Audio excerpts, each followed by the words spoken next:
Allah Subhanahu wa ta'ala adalah pencipta segala sesuatu. Allah yang menciptakan alam ini. Alam adalah segala sesuatu selain Allah. Apapun segala sesuatu selain Allah adalah alam, dan semua itu adalah ciptaan Allah. Allah yang menciptakannya, artinya Allah yang mengadakan itu semua dari tidak ada menjadi ada. Allah berfirman dalam Al-Quran, wa khalaqa kulla syai'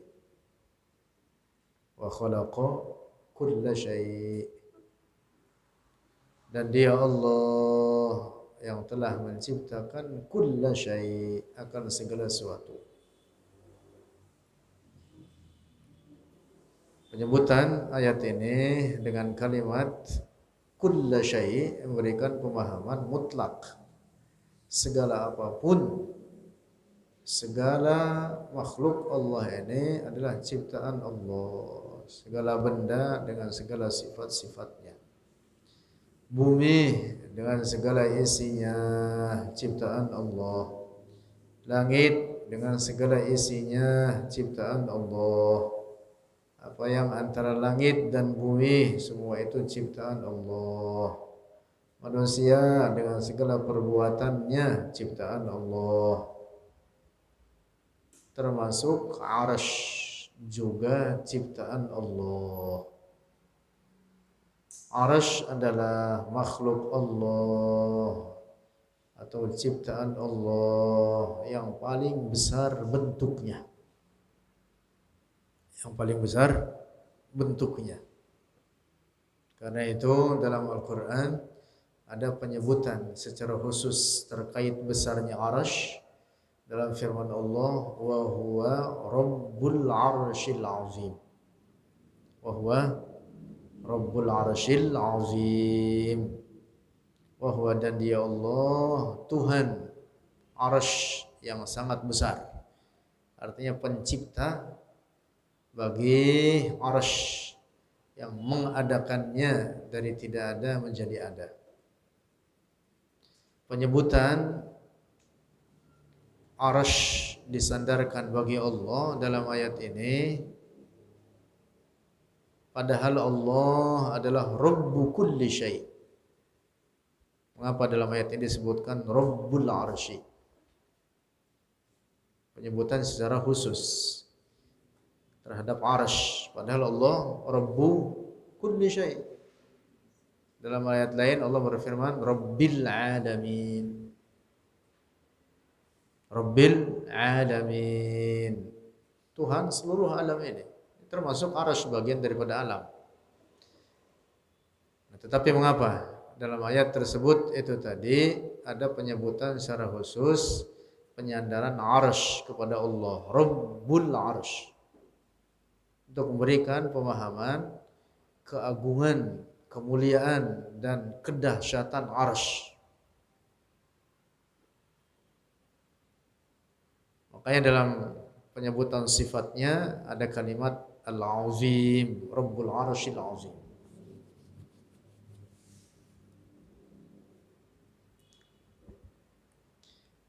Nah, maka Arsy adalah makhluk Allah, diciptakan oleh Allah dari tidak ada menjadi ada dengan bentuk yang paling besar. Tidak ada makhluk Allah yang bentuknya lebih besar daripada Arsy. Arsy berada di atas langit ketujuh, di bawah surga. Jadi surga di atas langit ketujuh, di bawah Arsy. Dan langit-langit surga itu adalah Arsy.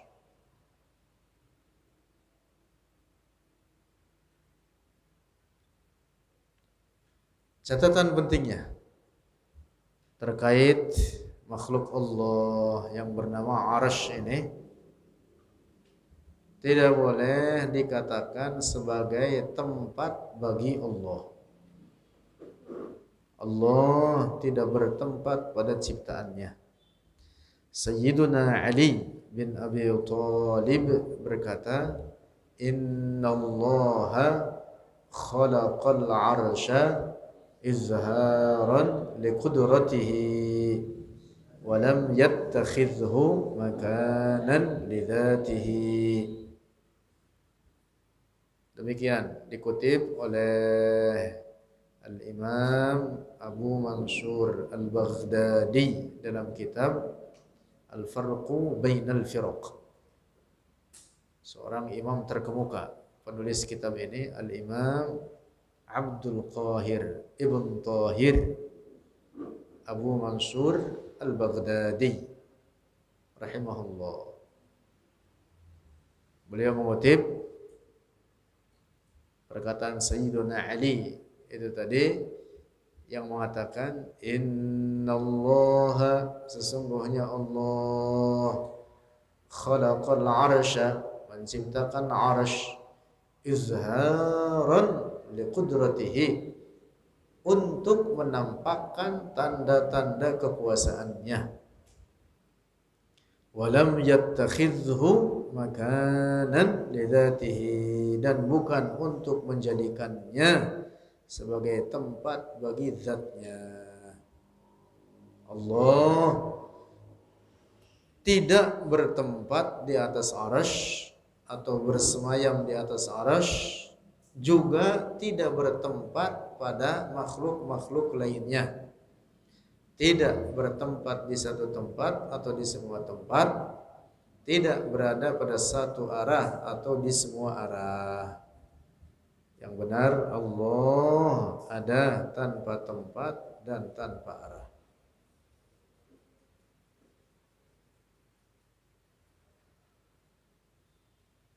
Jadi kalau ketemu orang seperti orang-orang Wahabi yang mengatakan dalam keyakinan batil mereka, kata mereka Allah bersemayam di atas arsy. Katakan oleh kalian kepada mereka, arsy ciptaan Allah atau bukan? Mesti dia menjawab ciptaan Allah. Kalau dia mengatakan arsy bukan ciptaan Allah, sudah dikufurkan saat itu juga. Sebab berarti menetapkan ada sesuatu yang serupa bagi Allah dalam sifat qidamnya, bahwa Allah tiada bermula. Kalau dikatakan arsy bukan ciptaan Allah, ada tanpa permulaan, berarti dia menyerupakan Allah dengan arsy. Nauzubillah. Lantas kalau dia mengatakan arsy ciptaan Allah, katakan kepadanya, Allah tidak berubah. Sebelum terciptanya arsy, Allah tanpa arsy.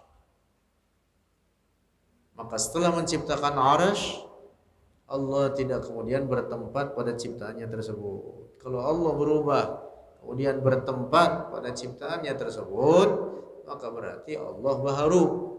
Karena perubahan itu menunjukkan kebaharuan. Perubahan itu menunjukkan kebaharuan. At-taghayyur akbaru alamatil hudus, kata para ulama tauhid. Perubahan itu adalah tanda paling nyata, tanda paling besar dari kebaharuan.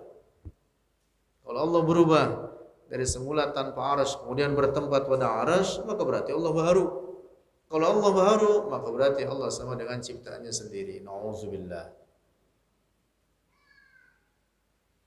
Nah, sebelum terciptanya arsy, Allah ada tanpa arsy. Maka setelah menciptakan arsy, Allah tidak berubah. Allah tetap pada sifatnya yang azali, ada tanpa arsy, tidak membutuhkan kepada tempat dan arah, tidak terikat oleh ruang dan waktu. Nah, pegang teguh akidah ini. Inilah akidah Rasulullah, akidah ahli sunnati wal jamaah. Allah ada tanpa tempat dan tanpa arah. Baca kitab. Bismillah.